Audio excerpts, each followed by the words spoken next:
पर्व की हार्दिक शुभकामनाओं के साथ S11 अपने सभी दर्शकों का ईद के महान पर्व पर सभी को शुभकामना देती है। पश्चिम चंपारण के अकीदत और शिद्दत से अदा की गई ईद उल अजहा की वाजिब नमाज सोशल डिस्टेंस का पालन करते हुए मुस्लिम समुदाय की ओर से अपने अपने घरों में पढ़ी गई नमाज वैश्विक महामारी कोरोना के बढ़ते संक्रमण को लेकर ईदगाह की वीरानगी रही। ईद उल अजहा पर कुर्बानी की ही परंपरा है। इस मौके पर बकरीद पर बकरों की दी गई कुर्बानी, अपने अपने तरीकों से घरों में दी गई कुर्बानी, अल्लाह राह में बकरीद पर कुर्बानी की है बड़ी महत्ता। कोविड-19 जिला कमांड एंड कंट्रोल सह टेली मेडिसिन सेंटर का जिलाधिकारी ने कल औचक निरीक्षण किया। प्रतिनियुक्त डॉक्टरों और कर्मियों को तत्परतापूर्वक कार्य करने का दिया निर्देश। जिलाधिकारी कुंदन कुमार द्वारा समाहरणालय परिसर में संचालित कोविड-19 जिला कमांड एंड कंट्रोल सह टेलीमेडिसिन सेंटर का औचक जांच की गई। जांच के दौरान प्रतिनियुक्त डॉक्टर और कर्मियों से बारी बारी से प्राप्त हो रहे कॉल्स और स्वास्थ्य संबंधी फीडबैक लिए जाने से संबंधित जानकारी ली गई।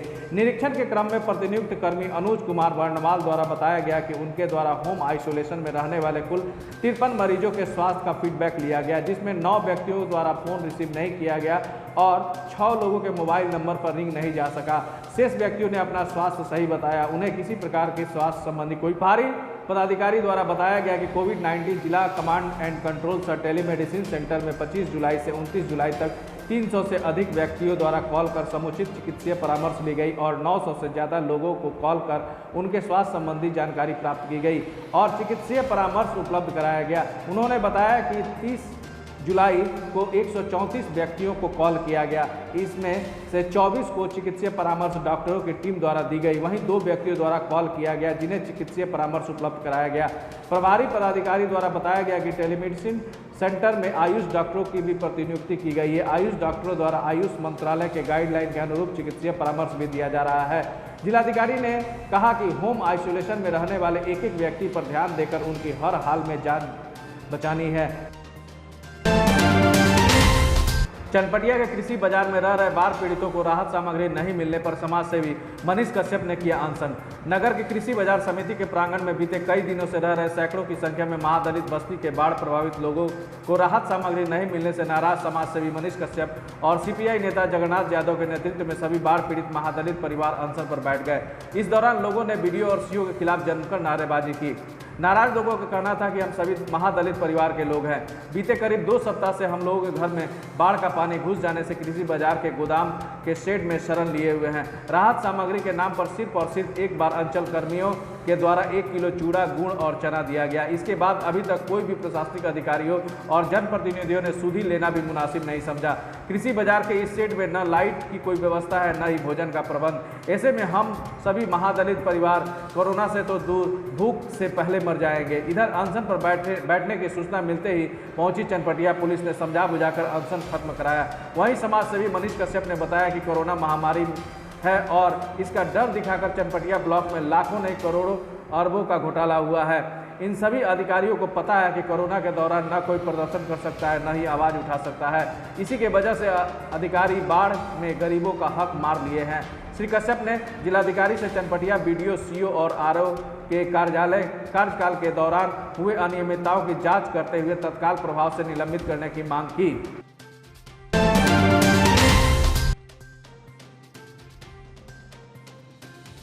65वीं वाहिनी सशस्त्र सीमा बल बेतिया बगहा के बी समवाय त्रिवेणी अंतर्गत प्रखंड रामनगर जिला पश्चिम चंपारण और एफ समवाय सीमा चौकी मटियरिया के कार्य क्षेत्र वाल्मीकि व्याघ्र आरक्षित में जवानों ने बड़े धूमधाम से उत्साह के साथ वृक्षारोपण कार्यक्रम किया। 65वीं वाहिनी सशस्त्र सीमा बल बेतिया बगहा के बी समवाय त्रिवेणी और एफ समवाय सीमा चौकी मटियरिया अंतर्गत प्रखंड रामनगर जिला पश्चिमी चंपारण के कार्य क्षेत्र वाल्मीकि व्याघ्र आरक्षित जंगलों में 891 फलदार और छायादार पौधे लगाए गए। वहीं उप कमांडेंट सह कार्यवाहक कमांडेंट अरविंद कुमार चौधरी की अगुवाई में समवाय त्रिवेणी के अंतर्गत व्याघ्र आरक्षण में कुल 445 बाल वृक्ष और एफ समवाय परसा सीमा चौकी मटियरिया के अंतर्गत 446 बाल वृक्ष कंपनी कमांडर ने अपने कार्य क्षेत्र में आने वाले वाल्मीकि व्याघ्र आरक्ष भागों में कुल 891 बाल वृक्ष लगाए। पश्चिम चंपारण के जिला पदाधिकारी कुंदन कुमार ने कोरोना संक्रमण की रोकथाम और आमजनों को संक्रमण से बचाव के लिए सरकार और जिला प्रशासन द्वारा कई महत्वपूर्ण कदम उठाने की बात कही। आमजन को विभिन्न माध्यमों से कोविड-19 के संक्रमण से बचाव के लिए जानकारी प्रदान की जा रही है। इसी कड़ी में स्वास्थ्य विभाग बिहार द्वारा संजीवनी मोबाइल ऐप लॉन्च किया गया। इस ऐप को डाउनलोड कर कोई भी व्यक्ति कोरोना संक्रमण से बचाव के उपाय, जाँच, उपचार, स्वास्थ्य संस्थानों की सूची और अन्य महत्वपूर्ण जानकारी प्राप्त कर सकते हैं। जिलाधिकारी समाहरणालय सभाकक्ष में कोरोना संक्रमण की रोकथाम हेतु किए जा रहे कार्यों की समीक्षा कर रहे थे।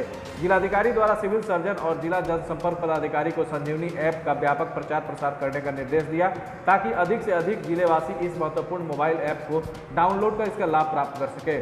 समीक्षा के क्रम में सिविल सर्जन ने बताया कि संजीवनी मोबाइल ऐप के माध्यम से कोविड-19 जांच के लिए स्वयं पंजीकरण करने की सुविधा है। साथ ही कोविड-19 जांच का परिणाम प्राप्त करना, नज़दीकी आइसोलेशन सेंटर की जानकारी, होम आइसोलेशन हेतु स्व घोषणा पत्र, चैट बाट की सुविधा, कोरोना की आम जानकारी की फीडबैक देने संबंधी सुविधा, नज़दीकी जाँच केंद्र की जानकारी, नज़दीकी कोविड संस्थान केंद्र की जानकारी, आइसोलेशन सेंटर में बेड की उपलब्धता की जानकारी आदि सुविधाएं प्रदान की गई है जिनका कोई भी व्यक्ति लाभ उठा सकता है। वहीं राज्य और जिला नियंत्रण कक्ष के दूरभाष संख्या, मोबाइल संख्या की जानकारी, एम्बुलेंस हेतु टोल फ्री नंबर 102 और राजकीय चिकित्सा सलाह परामर्श हेतु टोल फ्री नंबर 104 पर सीधे डायल करने की सुविधा भी है संजीवनी ऐप पर दी गई है। इसके अलावा कोई भी व्यक्ति कोविड-19 से संबंधित सामान्य प्रश्न भी पूछ सकते हैं। सिविल सर्जन ने बताया कि संजीवनी मोबाइल ऐप को डाउनलोड करना बिल्कुल आसान है। इसे स्वास्थ्य विभाग बिहार सरकार की वेबसाइट www.health.bih.nic.in, राज्य स्वास्थ्य समिति बिहार के वेबसाइट statehealthsocietyBihar.org से डाउनलोड किया जा सकता है। इसके अतिरिक्त प्ले स्टोर के माध्यम से भी संजीवनी मोबाइल ऐप को डाउनलोड कर इसका लाभ प्राप्त किया जा सकता है। अनुमंडल अंतर्गत प्रखंड भितहा के ग्राम पंचायत भुईधरवा चंदनपुर गांव के समीप पीपी तटबंध पर बाढ़ के पानी के दबाव बनाने से कटाव की स्थिति बनी हुई थी। इस संदर्भ में वहां की स्थिति का जायजा लेने पहुंचे जदयू MLC भीष्म सोहनी और पूर्व सांसद सह बगहा जदयू जिला कैलाश बैठा, जदयू राज्यकारिणी सदस्य नंदकिशोर राम के साथ अन्य लोगों ने विधिक निरीक्षण किया।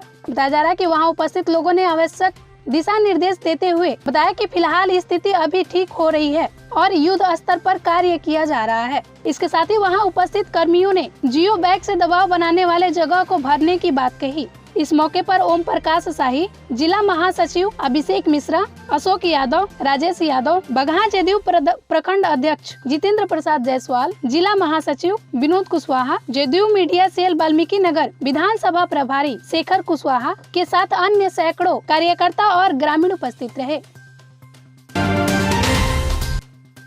बगहा में वह खाद्य व्यवसाय घर लाखों की चोरी। घटनास्थल पर नगर थानाध्यक्ष ने बरामद किया चोरों का एक गमछा। नगर थानाध्यक्ष और पुलिस इंस्पेक्टर भगत लाल मंडल ने शीघ्र ही घटना का उद्भेदन करने के दी पीड़िता को आश्वासन।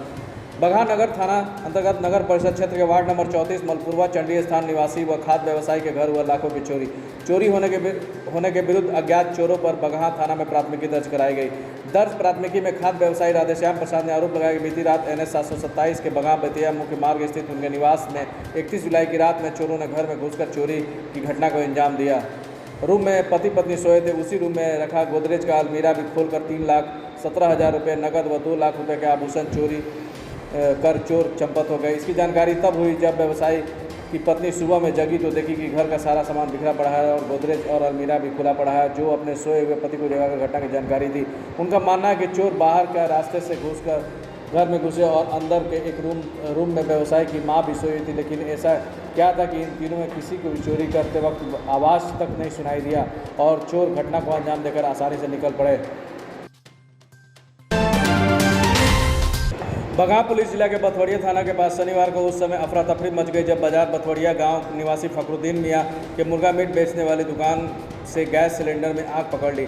यह आग चंद मिनट में ही अपना विकराल रूप धारण कर ली और बेगल में स्वर्गीय बलिस्टर यादव के अन्न भंडारण कोटला यानी बखार को अपने आगोश में ले लिया, जिससे भगदड़ मच गई। चीख पुकार सुनकर थानाध्यक्ष धीरज कुमार सिंह लाव लश्कर के साथ मौके पर पहुंचे और आग बुझाने का प्रयास में जुट गए। राहत के बात यह रही कि शनिवार को लगने वाले साप्ताहिक बाजार की वजह से दर्जनों लोग मौके पर इकट्ठा हो गए और कड़ी मशक्कत के बाद आग पर काबू पा लिया गया, जिससे बड़ी दुर्घटना टल गई। अगली खबर आपको बता दें कि कुड़िया गांव के वार्ड नंबर 12 में बाढ़ के पानी के दबाव से 2 घर हुए ध्वस्त। अहवर कुटिया पंचायत के कुटिया गांव के वार्ड नंबर 12 में सीताराम प्रसाद और भागवत प्रसाद का घर बाढ़ के पानी में दब गया है, जिससे दोनों घर के सदस्य बेघर हो गए हैं। इस संबंध में पंचायत के मुखिया कलावती देवी ने बताया कि धनौती नदी में आई बाढ़ और बारिश के पानी से दोनों घर ध्वस्त हो चुका है। शनिवार के दिन दोनों घर जोरदार आवाज के साथ एक साथ बैठ गया। बताया जा रहा है कि इस घटना की सूचना मुखिया ने मझवलिया के सीओ को दे दी है। प्रखंड से गठित टीम द्वारा मल्दी गांव में किया गया जांच। नरकटियागंज प्रखंड के बसुरारी पंचायत के वार्ड नंबर 4 में प्रखंड से गठित टीम द्वारा जांच की गई, जिसमें वार्ड सदस्य के अनुसार मल्दी गांव के वार्ड संख्या 4 में बोरिंग हो चुका है तथा 104 घरों में स्वच्छ जल पहुंचाने का लक्ष्य रखा गया है, जिसके लिए ग्राउंड लेवल पर जांच के बाद 95 घरों में कनेक्शन पाइप पहुंचाया जा चुका है। बाकी 11 घरों तक पाइप नहीं पहुंचाया गया है। दूसरी तरफ बैरिया गांव, जो वार्ड संख्या 4 के अंतर्गत ही आता है, जिसमें बोरिंग किया जा चुका है तथा इसके साथ ही यहाँ करीब 150 घरों में स्वच्छ जल पहुँचाने का लक्ष्य है। लेकिन वार्ड सदस्य के अनुसार बताया जा रहा है कि राशि के अभाव में पाइप नहीं दौड़ाया गया है। आपको बता दें कि वहीं प्रखंड के नियुक्त अधिकारी योजना की ग्राउंड लेवल की जांच के बाद क्या रिपोर्ट देते हैं, इसका इंतजार है। इसके साथ ही बताया जा रहा है कि इस वार्ड में पहले भी जांच किया जा चुका है। खाली नल जल के खाली जांचें हो रहा है। भसुरारी पंचायत के आज तक अभी तक पैसा आवंटन बढ़ नहीं रहा। अभी तक 9 लाख डाला गया है। खाली जांच पर जांच, उसी को जो है सो लिपा पोती करके इसमें से उसमें हो रहा है। दूसरा कुछ नहीं हो रहा। पैसा एक भी नहीं बढ़ रहा है, डाल रहा है कि काम होकर सर के नल जल का। नीतीश कुमार जी का बहुत आकांक्षी योजना है नल जल, लेकिन अभी तक उसमें कोई बदलाव सुधार नहीं हुआ है। खाली रोज जांच हो रहा है, तो काम कब होगा? क्या नाम पड़ेगा? जी राम बिहारी सिंह।